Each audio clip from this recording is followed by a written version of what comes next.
आपण एक महावितरणला 15 दिवसापूर्वी निवेदन दिलं होतं आणि सांगितलं होतं की गोलडगाव सर्कल मधल्या प्रत्येक गावातलं जे मेंटेनन्स आहे ते आपण पावसाळ्याच्या अगोदर कंप्लीट करावं।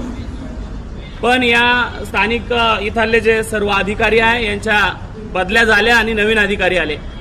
या नवीन अधिकाऱ्यांनी आपल्याला 4 ते 5 दिवस टाइम पिरियड मागितला होता किंवा आम्हाला 2-4 दिवस द्या, आम्ही आपलं काम सुरळीत पूर्ण सर्कलचं काम कसं करता येईल त्या पद्धतीने आपण पुढील रूपरेषा आखू आणि सर्व ठेकेदाराकडनं काम करून घेऊ।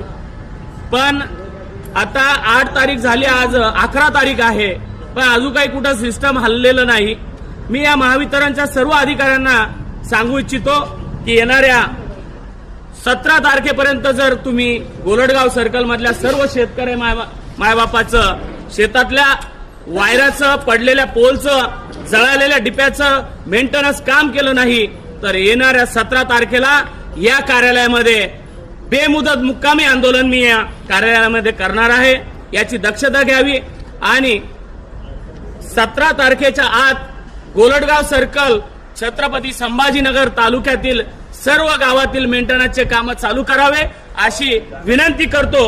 आणि येणाऱ्या 17 तारखेपर्यंत जर आपण काम केलं नाही तर या कार्यालयामध्ये मुक्कामी आंदोलन मी केल्याशिवाय